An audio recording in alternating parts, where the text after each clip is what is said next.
কাঁচকলা সিদ্ধ করার পরে এর খোসাগুলো কিন্তু আমি একদমই ফেলে দেব না। এই খোসা দিয়ে বানিয়ে নেব একটা দুর্দান্ত স্বাদের বাটা রেসিপি। কাঁচকলার খোসা বাটা গরম ভাতের সাথে খেতে তো দারুণ লাগে, আর এই দিয়ে এক থালা ভাত কখন যে খাওয়া হয়ে যাবে না বোঝাই যাবে না। তো প্রথমে 4টে মতো কাঁচকলা নিয়ে প্রেসার কুকারে 4-5টা সিটি দিয়ে ভালো করে সিদ্ধ করে নিয়েছি।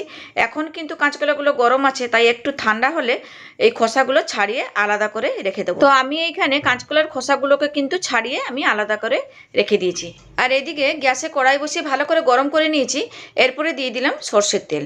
সর্ষের তেলটা খুব ভালো মতো গরম হয়ে যেতে দিলাম 2টো শুকনো লঙ্কা। আর এরপরে আমি এখানে নিয়েছি কয়েক কোয়া রসুন, আর তার সাথে 2টো পেঁয়াজ পাতলা পাতলা করে কেটে নিয়েছি। সেগুলো ওই তেলের মধ্যে দিয়ে দিলাম, আর দিলাম 3টে মতো কাঁচা লঙ্কা। তো এরপরে সব কিছুকে কিছুক্ষণের জন্য একটুখানি ভাজা ভাজা করে নেবো। তো মোটামুটি 2 থেকে 3 মিনিট আমি এইভাবে সমস্ত কিছুকে ভালো করে ভেজে নিয়েছি। এরপরে দেব 1 মুঠো মতো চিংড়ি মাছ।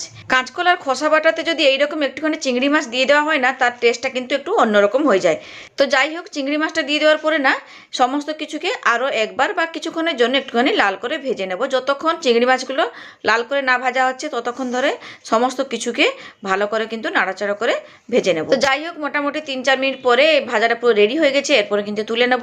বেশি আর ভাজার কোনো প্রয়োজন নেই, দেখুন দেখেই বুঝতে পারছেন খুব সুন্দর কিন্তু সমস্ত কিছু ভাজা হয়েছে। এরপরে তুলে একটা ডিশের মধ্যে আমি রেখে দিলাম। তো এই যে দেখুন কি সুন্দর সব কিছু ভাজা হয়েছে না। যাই হোক, এটাকে আমি সাইড করে রেখে দিই।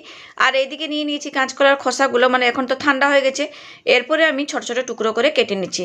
এইরকম ছোট ছোট টুকরো করে কেটে নিলে না বাটতে সুবিধা হবে, তাই জন্য আমি ছোট ছোট টুকরো করে নিচ্ছি। কারণ এত বড় বড় যদি আমি দিয়ে বাটি তাহলে একদমই বাটা হবে না, তাই আমার সুবিধার জন্য আমি একটুখানি ছোট ছোট করে কেটে নিলাম। তো আমি এখানে কাঁচকলার খোসাগুলোকে ছোট ছোট টুকরো করে কেটে রেডি করে নিয়েছি।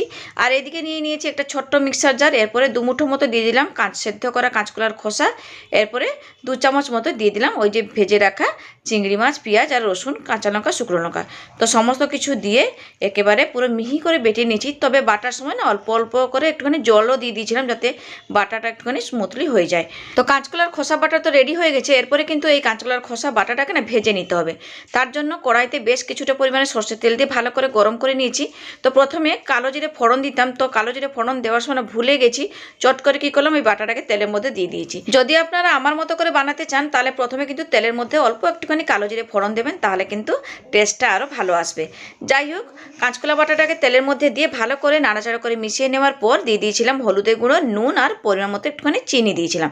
বেশ সব কিছুকে এরপরে একটুখানি নাড়াচাড়া করে ভালো করে ভেজে নিতে হবে, যতক্ষণ না এই যে সেদ্ধ করা কাঁচকলা থেকে যে এক্সট্রা জলটা বেরিয়েছে না, জলটা যতক্ষণ ভালো মতো করে একটুখানি না শুকোচ্ছে। তো যাই হোক, আমি এখানে কিন্তু 10 থেকে 15 মিনিট গ্যাসের ফ্লেমটাকে মিডিয়ামে রেখে এই কাঁচকলার খোসাগুলোকে, মানে খোসা বাটাটাকে খুব ভালো মতো করে ভেজে নিচ্ছিলাম। দেখেই বুঝতে পারছেন কাঁচকলার খোসা বাটার কালারটাও কিন্তু চেঞ্জ হয়ে গেছে। মোটামুটি দেখুন কাঁচকলার খোসা বাটা কিন্তু রেডি হয়ে গেছে। এরপরে কিন্তু আমি নামিয়ে নেব। আর দুর্দান্ত একটা গন্ধ বেরিয়েছিল, কি বলবো বন্ধুরা।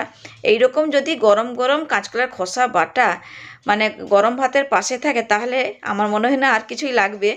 এই দিয়েই মানে পুরো ভাতটাই খাওয়া হয়ে যাবে। দারুণ হয়েছিল, দারুণ। 2টো চিংড়ি মাছ দিয়ে দেওয়ার ফলে না আরও যেন ওর টেস্টটা মানে দ্বিগুণ বেড়ে গেছিলো। দেখুন দেখেই বুঝতে পারছেন কি সুন্দর হয়েছে কালারটা, দারুণ হয়েছিল, কিন্তু খেতেও তেমন। যাই হোক, গরম গরম ভাত থালার মধ্যে নিয়ে নিয়েছি। এরপরে গরম গরম একটুখানি নিয়ে নিলাম কাঁচকলার খোসা বাটা। বাহ, এখন ভাতের সাথে ভালো করে মেখে নিয়ে তৃপ্তি করে খাওয়াটা সেরে ফেলবো। তো যাই হোক বন্ধুরা, আজকের এই কাঁচকলার খোসা বাটা রেসিপিটা আপনাদের কেমন লাগলো অবশ্যই কিন্তু কমেন্টস করে জানাবেন। তাহলে থাকলাম আজকের মতো, টাটা।